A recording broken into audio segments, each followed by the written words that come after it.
സ്കൂളുകളിൽ അധ്യയന സമയം അരമണിക്കൂർ വർദ്ധിപ്പിച്ച് വിദ്യാഭ്യാസ വകുപ്പ്. പ്രസിഡന്റിലേക്ക് സ്വാഗതം. നോക്കാം പ്രധാന വാർത്തകൾ.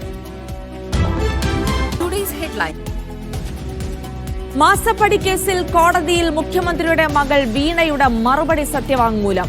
തന്നെ കേസിൽപ്പെടുത്തുന്നത് മുഖ്യമന്ത്രിയുടെ മകളായതിനാൽ ബോധപൂർവം മോശക്കാരിയാക്കാൻ ശ്രമിക്കുന്നു. പൊതുതാൽപര്യ ഹർജി പൊതുജന ശ്രദ്ധയാകർഷിക്കാൻ വേണ്ടി. എക്സാലോജിക് ബിനാമി കമ്പനിയല്ല. SFIO അന്വേഷണം നടക്കുമ്പോൾ CBI അന്വേഷണം ആവശ്യമില്ലെന്നും വീണ വിജയൻ.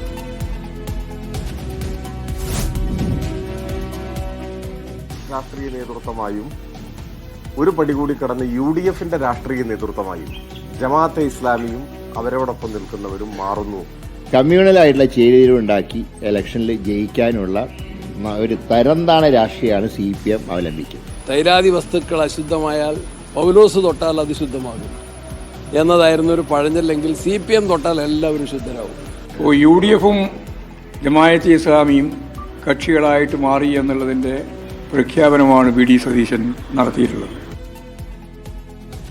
നിലമ്പൂരിൽ പരസ്പരം വർഗീയ ആരോപണവുമായി മുന്നണികൾ.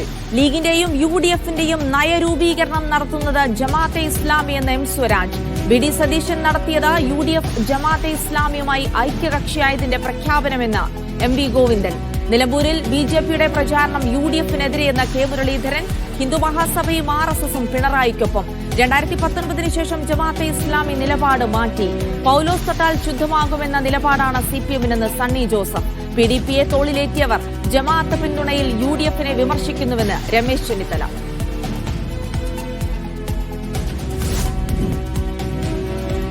കൊച്ചി തീരത്ത് മുങ്ങിയ ചരക്കു കപ്പലിന്റെ ഉടമയായ മെഡിറ്ററേനിയൻ ഷിപ്പിംഗ് കമ്പനി അദാനിയുടെ വ്യാപാര പങ്കാളി. അദാനിയുടെ എന്നൂർ മുന്ദ്ര തുറമുഖങ്ങളിൽ MSCക്ക് വ്യാപാര പങ്കാളിത്തം. കമ്പനിക്കെതിരെ കേസെടുക്കേണ്ട എന്ന സർക്കാർ തീരുമാനത്തിൽ ദുരൂഹതയെന്ന് കൊടിക്കുന്നിൽ സുരേഷ്. കമ്പനിക്ക് രക്ഷപ്പെടാനുള്ള അവസരം ഒരുക്കി കൊടുക്കുകയാണ്. ഞങ്ങൾ കേസെടുക്കുന്നില്ല, പകരം നഷ്ടപരിഹാരം മാത്രമേ അവരിൽ നിന്ന് ഈടാക്കുന്നുള്ളൂ എന്ന് പറയുന്നതിനകത്ത് ദുരൂഹതയുണ്ട്. ഹൈക്കോടതി നിർദ്ദേശത്തെ തുടർന്ന് കപ്പലിലെ ചരക്ക് വിവരങ്ങൾ സർക്കാർ പുറത്തുവിട്ടു. മുങ്ങിയ കപ്പലിലെ ഇന്ധന ടാങ്കിൽ നിന്നുള്ള ചോർച്ചയടച്ചു. മറ്റൊരു ടാങ്കിലും ചോർച്ചയടയ്ക്കാൻ ശ്രമം തുടരുന്നു.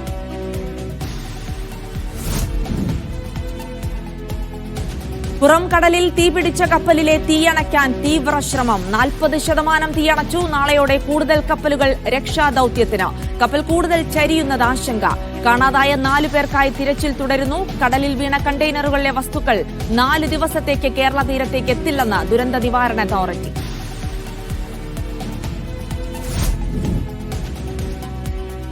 വിറ്റുവരവ് നികുതി അടയ്ക്കാത്തതിന് GST കമ്മീഷണർ പിഴയിട്ട് ബ്രൂവറിക്ക് നികുതി ഇളവ് നൽകാൻ സർക്കാർ നീക്കം. സർക്കാരിന്റെ ഉദാര സമീപനം ചാലക്കുടിയിലുള്ള ബിയർ നിർമ്മാണ കമ്പനിക്ക്. ബ്രൂവറി നൽകിയ അപേക്ഷയ്ക്ക് ജൂൺ 6 ശേഷം അസാധാരണ വേഗം. മന്ത്രിയുടെ മുന്നിലേക്കുള്ള ഫയൽ നീക്കത്തിന്റെ വിശദാംശങ്ങൾ മീഡിയ 1 പുറത്തുവിടുന്നു. സർക്കാർ നീക്കം ഡിസ്റ്റിലറികൾക്ക് ഇളവ് നൽകിയ 2022 ഉത്തരവ് മറയാക്കി. കണ്ണൂരിലും +1 സീറ്റ് പ്രതിസന്ധി രൂക്ഷം. 2ാം ഘട്ട അലോട്ട്മെന്റിലും പ്രവേശനം ലഭിക്കാതെ മുഴുവൻ വിഷയങ്ങളിലും A+ ലഭിച്ചവർ. ഇങ്ങനെ ഇത് പഠിച്ച് ഫുൾ A+ കാണിച്ചാണ്. പക്ഷേ എന്നെക്കൊണ്ട് ഇത് ഞാൻ വിചാരിച്ച് സയൻസ് മെയിൽ കിട്ടും. ഫസ്റ്റ് അലോട്ട്മെന്റ് ട്രയൽ വന്നപ്പോൾ ഞാൻ വിചാരിച്ച് ഫസ്റ്റ് കിട്ടും. ഫസ്റ്റ് ഒന്ന് വിചാരിച്ച് സെക്കൻഡ് കിട്ടും. പിന്നെ ഇപ്പോൾ മനസ്സിലായി, ഇപ്പോൾ വിളിച്ചപ്പോൾ പറയുന്നത് തേർഡിൽ വടി കിട്ടാൻ സാധ്യതയില്ല. സ്കൂളുകളിൽ അധ്യയന സമയം അരമണിക്കൂർ വർദ്ധിപ്പിച്ച് വിദ്യാഭ്യാസ വകുപ്പ്. സ്കൂൾ സമയം തുടങ്ങുന്നത് 9:45, സ്കൂൾ വിടുന്നത് 4:15.